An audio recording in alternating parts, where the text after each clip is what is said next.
بسم الله الرحمن الرحيم.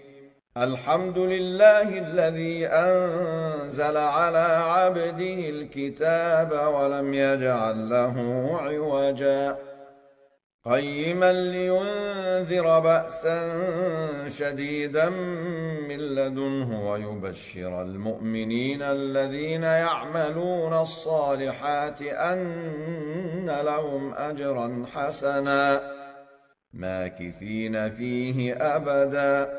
وينذر الذين قالوا اتخذ الله ولدا ما لهم به من علم ولا لآبائهم كبرت كلمة تخرج من أفواههم إن يقولون إلا كذبا فلعلك باخع نفسك على آثارهم إن لم يؤمنوا بهذا الحديث أسفا إنا جعلنا ما على الأرض زينة لها لنبلوهم أيهم أحسن عملا وإنا لجاعلون ما عليها صعيدا جرزا أم حسبت أن أصحاب الكهف والرقيم كانوا من آياتنا عجبا إذ أوى الفتية إلى الكهف فقالوا ربنا آتنا من لدنك رحمة وهيئ لنا من أمرنا رشدا فضربنا على آذانهم في الكهف سنين عددا ثم بعثناهم لنعلم أي الحزبين أحصى لما لبثوا أمدا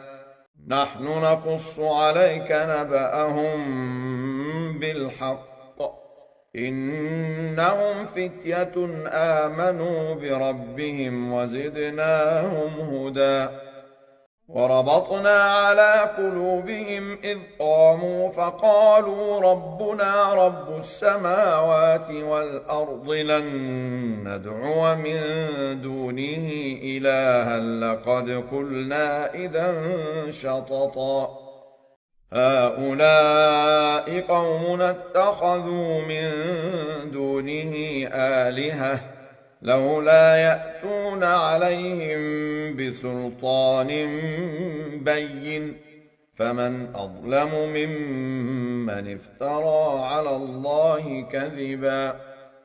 وإذ اعتزلتموهم وما يعبدون إلا الله فأووا إلى الكهف ينشر لكم ربكم من رحمته ويهيئ لكم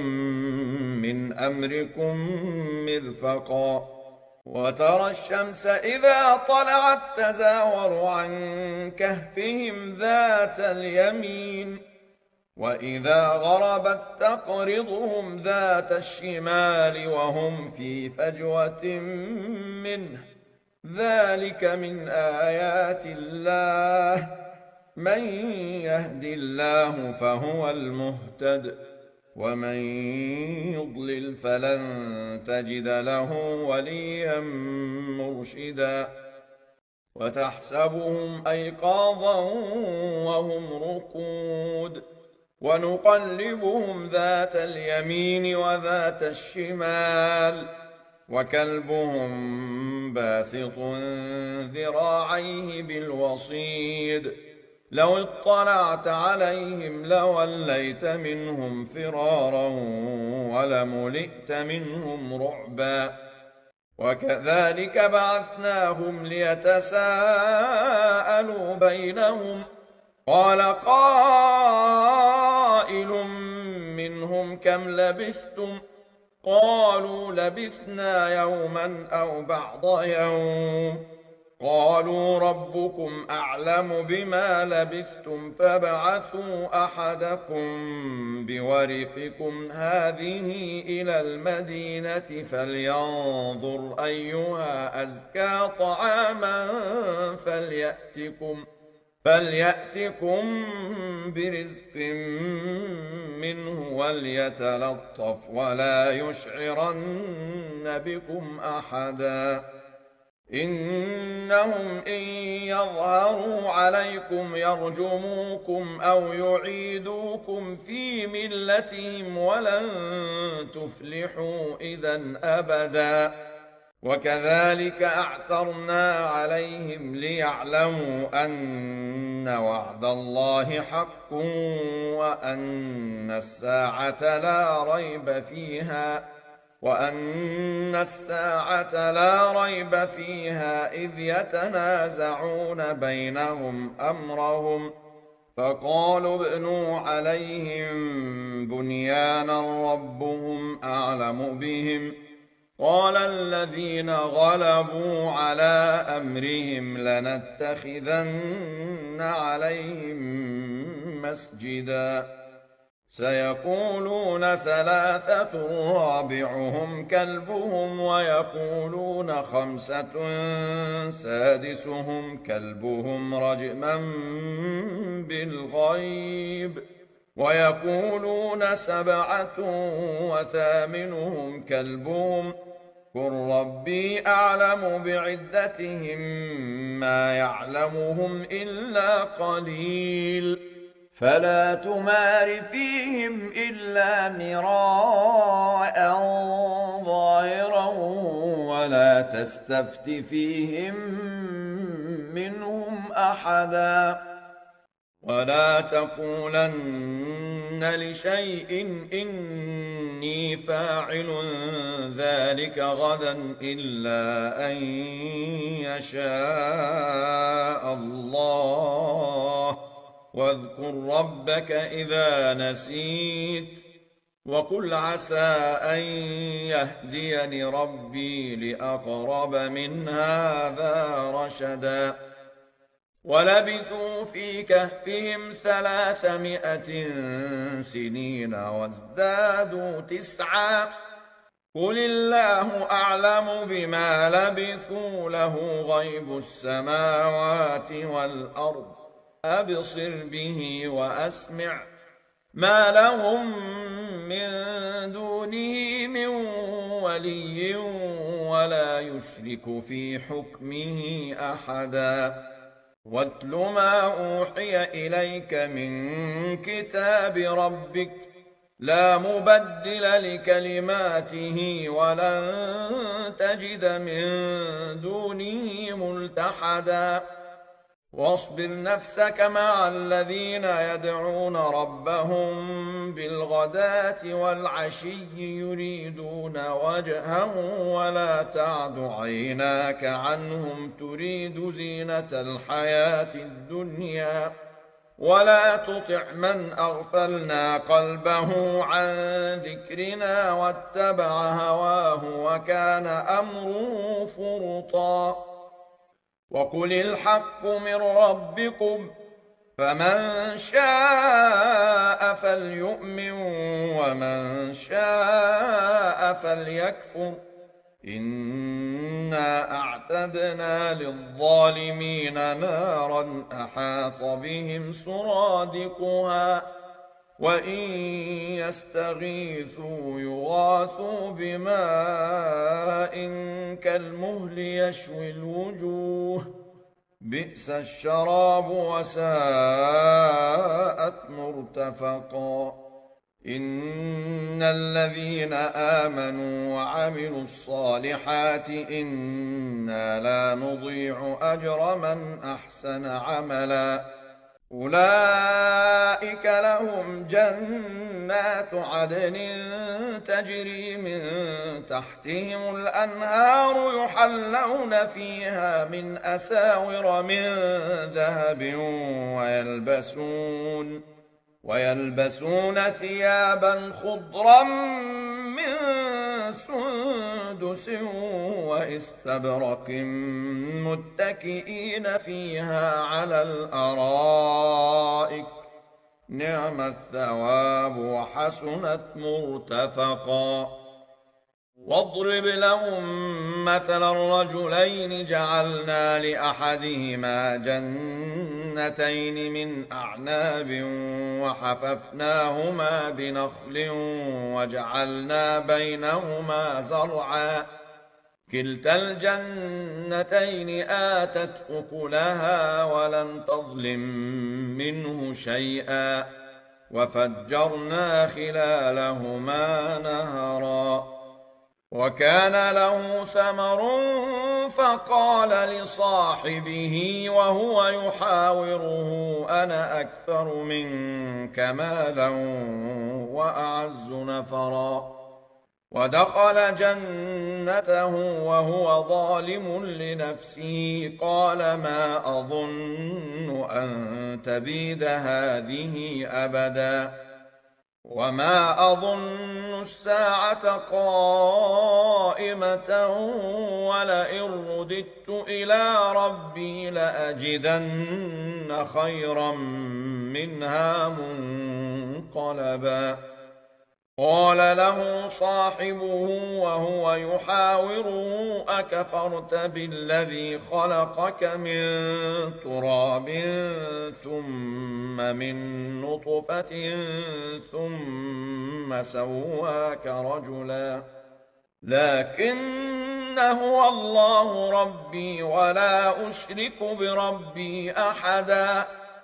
ولولا إذ دخلت جنتك قلت ما شاء الله لا قوة إلا بالله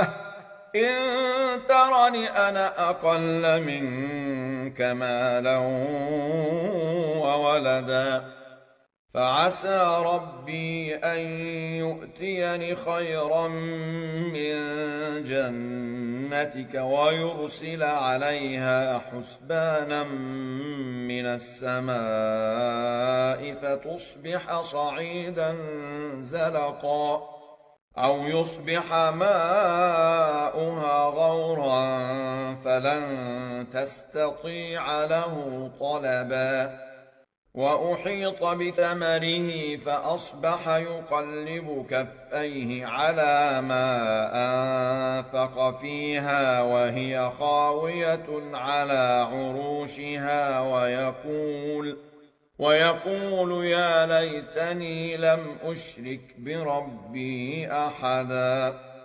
ولم تكن له فئة ينصرونه من دون الله وما كان منتصرا هنالك الولاية لله الحق هو خير ثوابا وخير عقبا واضرب لهم مثل الحياة الدنيا كماء إن أنزلناه من السماء فاختلط به نبات الأرض فأصبح هشيما تذروه الرياح وكان الله على كل شيء مقتدرا المال والبنون زينة الحياة الدنيا والباقيات الصالحات خير عند ربك ثوابا وخير أملا ويوم نسير الجبال وترى الأرض بارزة وحشرناهم فلم نغادر منهم أحدا وعرضوا على ربك صفا لقد جئتمونا كما خلقناكم أول مرة بل زعمتم أن لن نجعل لكم موعدا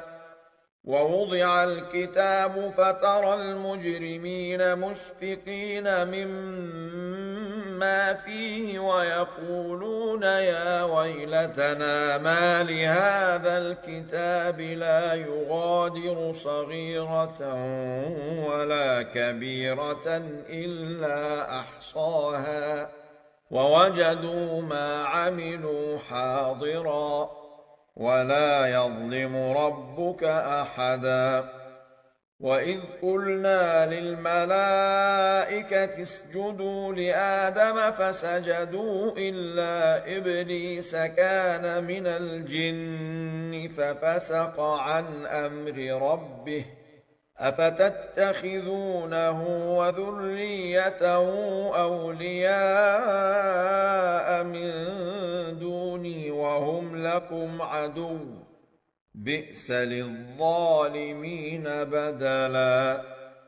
ما أشهدتهم خلق السماوات والأرض ولا خلق أنفسهم وما كنت متخذ المضلين عضدا ويوم يقول نادوا شركائي الذين زعمتم فدعوهم فلم يستجيبوا لهم وجعلنا بينهم موبقا ورأى المجرمون النار فظنوا أنهم مواقعوها ولم يجدوا عنها مصرفا ولقد صرفنا في هذا القرآن للناس من كل مثل وكان الإنسان أكثر شيء جدلا وما منع الناس أن يؤمنوا إذ جاءهم الهدى ويستغفروا ربهم إلا أن تأتيهم سنة الأولين أو يأتيهم العذاب قبلا وما نرسل المرسلين إلا مبشرين ومنذرين ويجادل الذين كفروا بالباطل ليدحضوا به الحق واتخذوا آياتي وما أنذروا هزوا ومن أظلم ممن ذكر بآيات ربه فأعرض عنها ونسي ما قدمت يداه إنا جعلنا على قلوبهم أكنة أن يفقهوه وفي آذانهم وقرا وإن تدعهم إلى الهدى فلن يهتدوا إذا أبدا وربك الغفور ذو الرحمة لو يؤاخذهم بما كسبوا لعجل لهم العذاب بل لهم موعد لن يجدوا من دونه موئلا وتلك القرى أهلكناهم لما ظلموا وجعلنا لمهلكهم موعدا وإذ قال موسى لفتاه لا أبرح حتى أبلغ مجمع البحرين أو أمضي حقبا فلما بلغا مجمع بينهما نسيا حوتهما فاتخذ سبيله في البحر سربا فلما جاوزا قال لفتاه آتنا غداءنا لقد لقينا من سفرنا هذا نصبا قال أرأيت إذ أوينا إلى الصخرة فإني نسيت الحوت وما أنسانيه إلا الشيطان أن أذكره واتخذ سبيله في البحر عجبا قال ذلك ما كنا نبغ فارتدا على آثارهما قصصا فوجدا عبدا من عبادنا آتيناه رحمة من عندنا وعلمناه من لدنا علما قال له موسى هل أتبعك على أن تعلمني مما علمت رشدا قال إنك لن تستطيع معي صبرا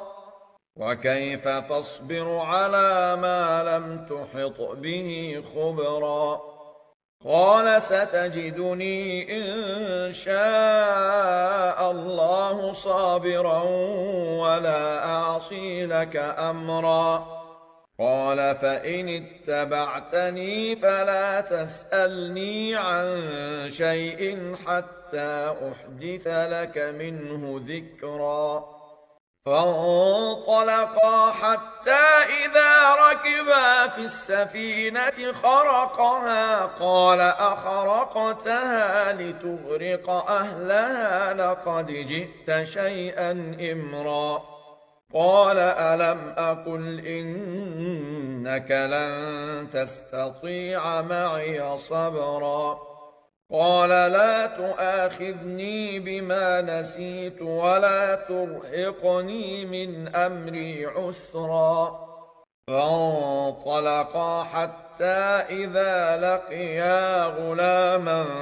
فقتله قال أقتلت نفسا زكية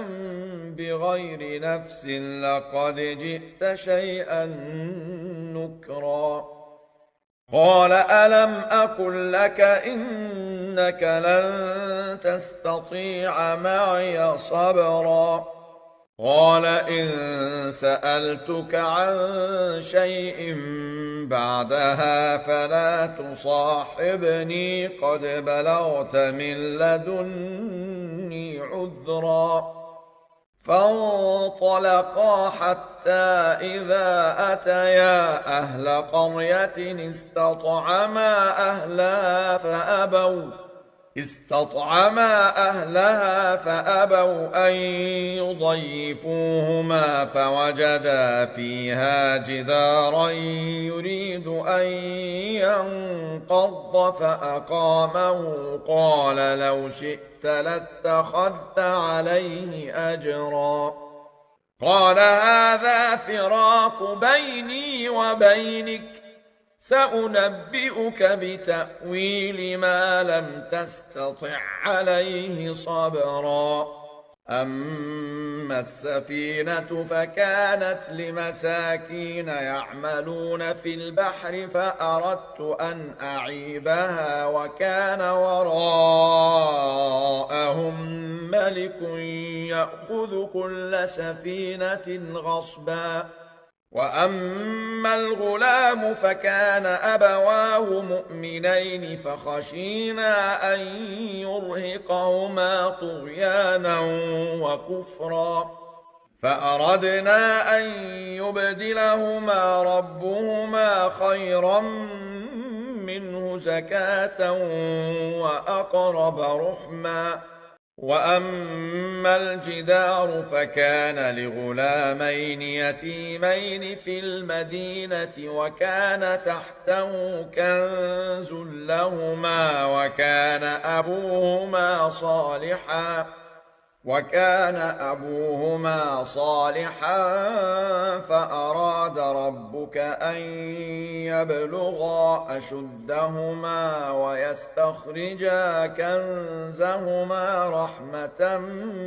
من ربك وما فعلته عن أمري ذلك تأويل ما لم تسطع عليه صبرا ويسألونك عن ذي القرنين قل سأتلو عليكم منه ذكرا إنا مكنا له في الأرض وآتيناه من كل شيء سببا فأتبع سببا حتى إذا بلغ مغرب الشمس وجدها تغرب في عين حمئة ووجد عندها قوما قلنا يا ذا القرنين إما أن تعذب وإما أن تتخذ فيهم حسنا قال أما من ظلم فسوف نعذبه ثم يرد إلى ربه فيعذبه عذابا ذكرا. وأما من آمن وعمل صالحا فله جزاء الحسنى وسنقول له من أمرنا يسرا. ثم أتبع سببا حتى إذا بلغ مطلع الشمس وجدها تطلع على قوم لم نجعل لهم من دونها سترا. كذلك وقد أحطنا بما لديه خبرا. ثم أتبع سببا حتى إذا بلغ بين السدين وجد من دونهما قوما لا يكادون يفقهون قولا. قالوا يا ذا القرنين إن يأجوج ومأجوج مفسدون في الأرض فهل نجعل لك خرجا على أن تجعل بيننا وبينهم سدا. قال ما مكني فيه ربي خير فأعينوني بقوة أجعل بينكم وبينهم ردما. آتوني زبر الحديد حتى إذا ساوى بين الصدفين قال انفخوا حتى إذا جعله نارا قال آتوني أفرغ عليه قطرا. فما استطاعوا أن يظهروه وما استطاعوا له نقبا. قال هذا رحمة من ربي فإذا جاء وعد ربي جعله دكا وكان وعد ربي حقا. وتركنا بعضهم يومئذ يموج في بعض ونفخ في الصور فجمعناهم جمعا. وعرضنا جهنم يومئذ للكافرين عرضا. الذين كانت أعينهم في غطاء عن ذكري وكانوا لا يستطيعون سمعا. أفحسب الذين كفروا أن يتخذوا عبادي من دوني أولياء إنا أعتدنا جهنم للكافرين نزلا. قل هل ننبئكم